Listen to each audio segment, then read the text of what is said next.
Hello guys, so let's start the second part of the electrostatics that we are going to start with the question number 12. Since in the previous video I have finished up to question number 11. So without making any delay in this, so let's start. So the question number 12 is totally based on concept. Gauss law relates the electric flux through a closed surface to. So, any guesses?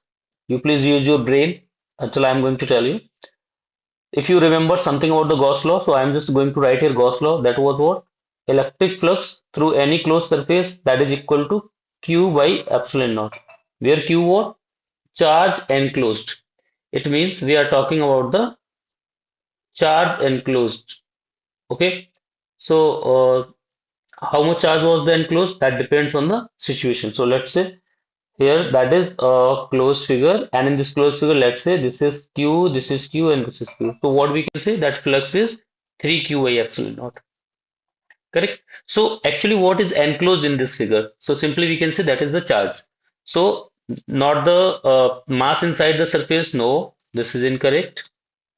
Magnetic field inside, no, magnetic field inside is not. The total charge enclosed, so this is the correct option. Got it? So now moving to the next. Question number 13, again based on concept.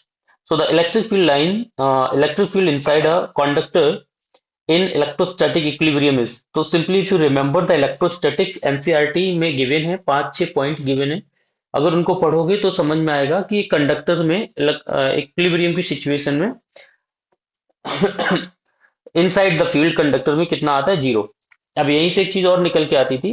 अगर हम DV over D R अगर लिखना चाहें जो कि minus ई के बराबर आता था, तो अगर हम इलेक्ट्रिक फील्ड को जीरो कर दे तो ध्यान से देखो किसी चीज का जब डिफरेंशिएशन जीरो आ जाता है तो हम सामान्य तौर पर कह सकते हैं कि ये वाली चीज कांस्टेंट हो जाती है. अब यहीं से हम एक चीज को लाकर बता सकते हैं कि कंडक्टर के अंदर पूरे में, जैसे मान लो ये कंडक्टर है और पूरा का पूरा चार्ज कहाँ है, सरफेस पर, तो हम कह सकते हैं इस कंडक्टर के अंदर किसी भी पॉइंट पर इलेक्ट्रिक फील्ड तो जीरो होगी, बट जहां इलेक्ट्रिक फील्ड जीरो होगी वहां पोटेंशियल भी जीरो होगा. ये जरूरी नहीं है. क्यों? क्योंकि यहां से हमें पता लगा कि इसमें पूरे में अंदर यहां तक पोटेंशियल कैसा होगा, पोटेंशियल होगा कांस्टेंट. पोटेंशियल कैसा होगा, कांस्टेंट. तो ये ध्यान रखना है कि पोटेंशियल कांस्टेंट रहेगा इस सिचुएशन. ठीक है. तो now moving to the next.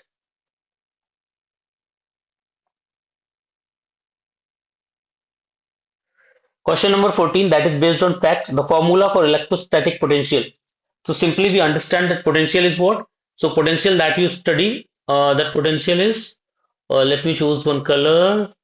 Okay, no, this is pencil, this is pen and pen. Okay, let's say this is red. Okay. So this is what we know potential, that is V is W over Q. So we can say work upon charge. So C somewhere work upon charge. So this is correct. Work done into charge W into Q, we have not studied. ये तो कुछ होता ही नहीं है और ऐसा भी कुछ नहीं पड़ा है. तो correct option is what? W by Q, that is work done per unit charge. Again the question number 15 based on fact, 1 volt is equivalent to. तो अभी अभी आपने क्या पढ़ा, ध्यान से देखो. 1 वोल्ट, तो वोल्ट का क्या पढ़ा हमने, W ओवर Q. आप कनेक्शन ऐसे ही कर पाओगे. When you are just connecting the previous things then only you can retain the things well in advance. ठीक है. तो यहाँ पर देखो 1 वोल्ट कह रहे हैं, तो 1 वोल्ट तभी हो सकता है जब ये सारी चीजें भी 1 1 हो जाएं. भाई इधर का 1 तो तभी आ सकता है ना जब इधर की चीजें भी 1 1 रखें. ठीक है ना. हालांकि अदर डेटा से भी रख सकते हैं, बट यहाँ पर जो हमें डिफाइन करना है वो सब 1 1 के रिस्पेक्ट में करना है.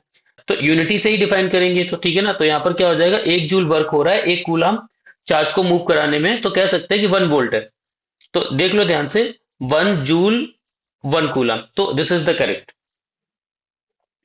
ठीक है.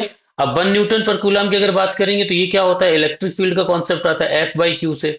तो कह सकते हैं 1 न्यूटन फोर्स लग रहा है 1 कूलम चार्ज पर, तब कह सकते हैं इलेक्ट्रिक फील्ड वहां पर वैल्यू कितनी आएगी, 1 न्यूटन पर कूलम में. ठीक है ना. 1 न्यूटन पर मीटर, तो फोर्स एफ ओवर एम हमने कुछ ऐसा पढ़ा है क्या?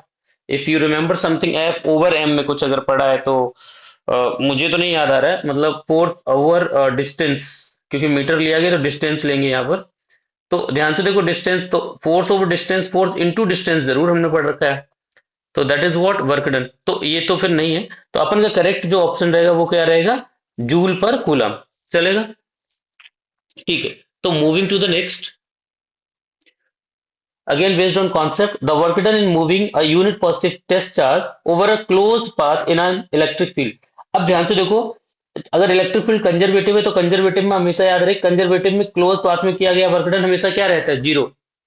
याद रहे कंजर्वेटिव, ये कंजर्वेटिव फोर्स का अगर हम डेफिनेशन समझना चाहें तो कह सकते हैं, कंजर्वेटिव फील्ड या फोर्स में उनके द्वारा या उनके अगेंस्ट किया गया वर्क डन कंजर्वेटिव, ठीक है ना, फील्ड में किया गया या उनके द्वारा किया गया वर्क डन पाथ डिपेंडेंट होता है। और यहाँ पर क्लोज साइकिल में अगर वर्क डन होगा तो क्लोज साइकिल का वर्क डन जीरो आता है।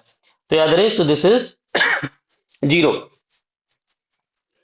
अगर तुम्हें ना समझ में आ रहा तो ग्रेविटेशनल फोर्स हम कंजर्वेटिव में ग्रेविटेशनल फील्ड लेकर आते थे, कंजर्वेटिव फोर्स में ग्रेविटेशनल फोर्स को। तो अगर जैसे मान लो यहाँ ये ग्राउंड है, यहाँ से एक बॉडी ऊपर गई फिर यहाँ से लौट आई, तो वर्क डन क्या आता था, जीरो। क्यों, क्योंकि डिस्प्लेसमेंट कितना गया, जीरो। तो क्लोज साइकिल हो गई ना, जहां से गए वहां लौट आए, इसका मतलब क्लोज साइकिल है। Correct, okay, so correct option is what, zero.